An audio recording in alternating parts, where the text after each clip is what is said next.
Well, he's a cutie pie. I might put him in Potomac. Okay, yes. Yeah, he can come right on to Potomac. Oh. Woo! Did Jesus fix it? Did Jesus fix it? Did Jesus fix it? Okay, we got to get into this Phaedra Parks and Kenya Moore news. Then we got to talk about some Salt Lake City tea, okay? Then we're also going to be touching on last night's episode of Braxton Family Values. Towanda is doing some shaderization of that good TRACI, okay? We're going to get all up into that. Skye Squad, we are back in the building.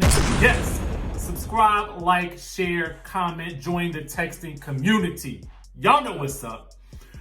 Just a little bit of an update. I am actively right now working on writing my first Housewives fan fiction for you guys. I know some of you guys said that you would be interested. So I said, let's get to it. Let's get to it, okay? So we're gonna get more details into that as time goes on. But let's get into the tea. Yesterday, y'all, we are still going through this election, okay? Why is this election like a Lifetime mini-series going on for days and days and days and days? But you know what? Georgia, y'all done came up and y'all done showed out with these mail-in ballots, and the people are here for it. Especially Phaedra Parks and Kenya Moore. Now, if there's one thing that could bring these ladies back together, it must have been this election here.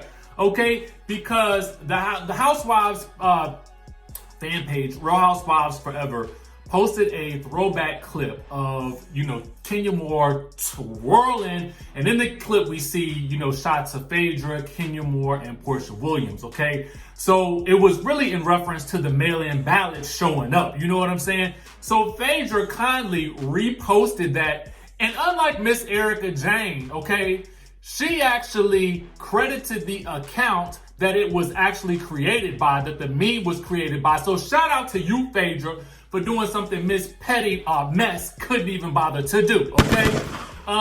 But moving right along, your girl Kenya Moore commented on that post. Now, in order to comment, she had to have seen the post. In order to see it, she would have had to have been following the post or following Phaedra Parks.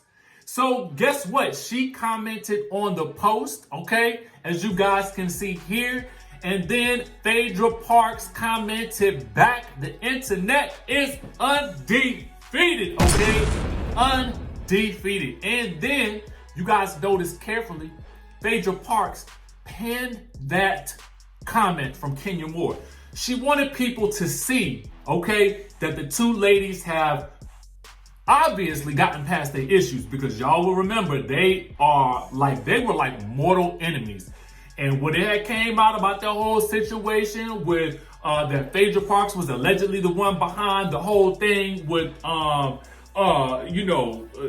saying that Kandi wanted to take Porsha down to the basement, to the jungle, to the dungeon room, to the freak room. You know what I'm saying? Which I don't know if y'all caught my interview with that good Rico Chappelle. But he spilled some tea on that thing too. So make sure y'all go back and watch that. Anyway, so our sources over at the Peach Report Daily, they happen to capture the fact that these two ladies are indeed following each other. So let's talk about what this means. Let's get into what it means. What does it mean? That means that I feel like this. I feel like this is one step closer to Phaedra Parks at some point in time in the future being asked back to the Real Housewives of the Atlanta, okay? That's just my thought. That's just my opinion. When you get the ladies talking, Nene had said it, that she wanted Phaedra to come back last year. Lo and behold, Nene wouldn't be coming back. But, people have been riding for Phaedra. That's basically what I'm trying to get at. And now that these two ladies are obviously friendly and it's making the news, what do you guys think? I gotta tell you though, I am here for it. I hate when a beef lasts season after season after season. After season after season after season after season after season. It just annoys me, and I know that it annoys you guys too. So in the comments, in the chatterization, let me know how you feel about this. Is you happy? Because I am, okay? I am. Let us know in the comment section how you feel. Moving right along, let's go ahead and talk about Salt Lake City. Y'all know Salt Lake City coming up, right? Salt Lake City coming up next week on the 11th, right? This is gonna come on after Real Housewives of Orange County, which I still ain't watching, okay? We still on that boycott until that good Kelly Dodd is removed. But anyway, so I'm gonna make it my mission to make sure that I am watching at 10:01, okay, and not 9:59, because I don't want to see no parts of Kelly Dodd on my screen.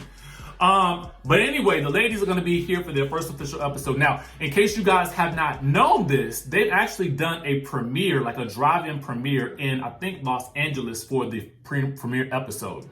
Okay, and some things obviously go down with that good Jen Shah, who is our Tongan queen, okay? And then we have Miss Mary, who is our pastor, who had the arranged marriage with her granddaddy, step-granddaddy, granddaddy by marriage, whatever the case may be. She had to do what she had to do to get the family coin, to get that family business. Would y'all do that? Let me know in the comments. Would you do it? If you was gonna get that money, let me know what you would do, okay? let me know what you would do. Now, speaking of that, here's what's going down, okay? So apparently something happens in the premiere, and I don't know what it is, but our friends over at Housewives of Salt Lake City on Instagram happened to capture this comment from the real Jen Shah. She says, the only hospital Mary knows is Bellevue Psychiatric. Hashtag Real Housewives of Salt Lake City. So we are getting a taste of a little bit of the beef that is to come between these two ladies. And I'm excited to see how this plays out. I'm really excited about Salt Lake City in general because I feel like it's really, we get a lot of diversity in this franchise. So I'm excited about that. Let me know what you guys think that this is all about. You know, Jen Shah, holla at your boy. Let me know what's going on. Mary, you too. Let me know what's going on, Mary. Let's move on to last night's episode of Braxton Family Values, okay? Now, I feel like, and I'm just gonna be honest with you, I was gonna do a full review of this, but I ain't. Let me tell you why. The reason why I'm not gonna do a full breakdownerization of this episode is mostly because I feel like we have already talked about the highlights of this episode before we even got to the episode, okay? Does that make sense?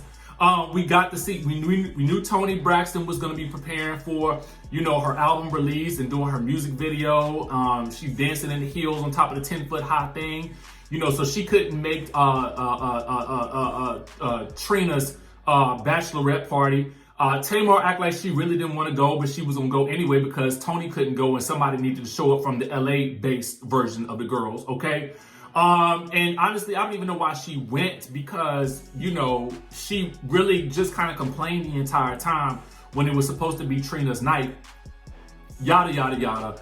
I just felt like she was just doing too much as usual. Girl, if you didn't want to be there, don't go. You know what I'm saying? I just kind of felt like that. It's a bachelorette party. Why are you acting like you are so above it that you don't know what a bachelorette party is really gonna be about? You know it's gonna be dancers and things of that nature going on. That's what it is. That's what it is. Just go and have a good time. Stop acting so prudish.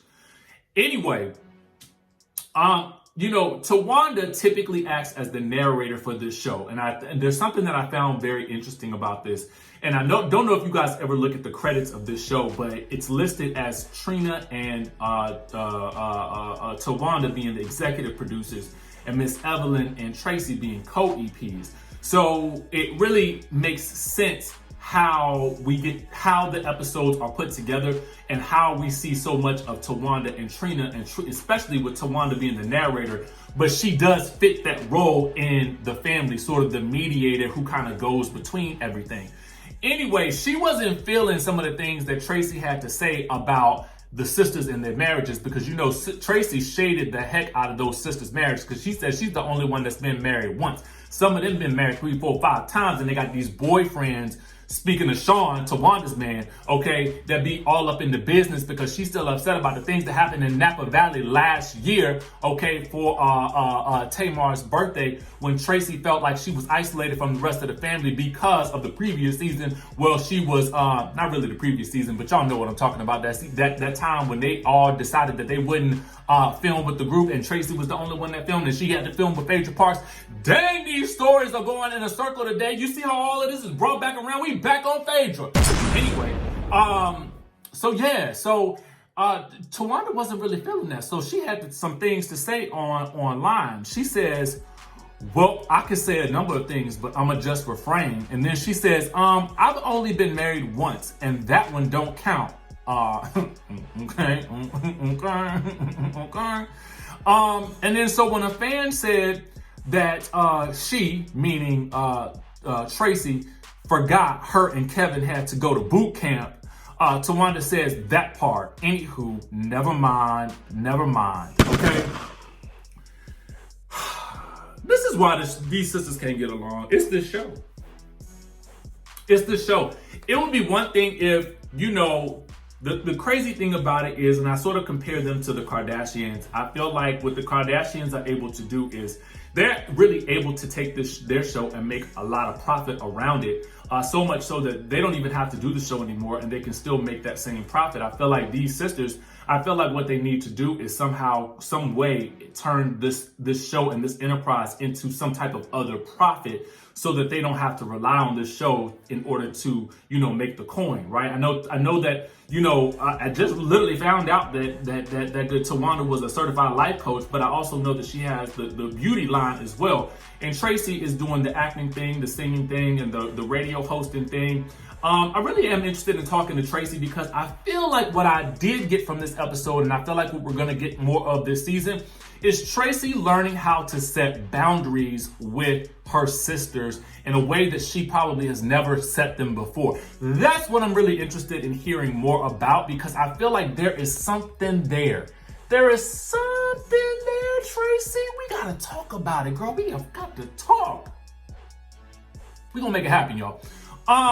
But with regards to everything else, the daddy want to sing in the wedding. The mama let us know that the daddy can't sing, okay? The bachelorette party was at Tamika Scott's house. Now, if you guys may remember, the crazy thing is I actually had interviewed Tamika after, I think, somewhere around either the time that they filmed that or right afterwards. If you guys go back, you guys can check out that interview with Tamika Scott as well. It's so crazy how life works, and it's wild. It's so wild.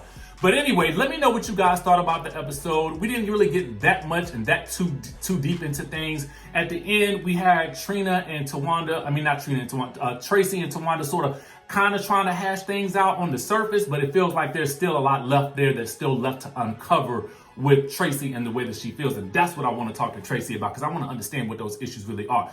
Let me know what your thoughts are down in the comment section down below. Let me know if you liked last night's episode and if you're ready for Salt Lake City and how you feel about Kenya Moore and PHAEDRA Parks reuniting, okay? It's your boy RHOA back with another video, and I will see you guys in the next one.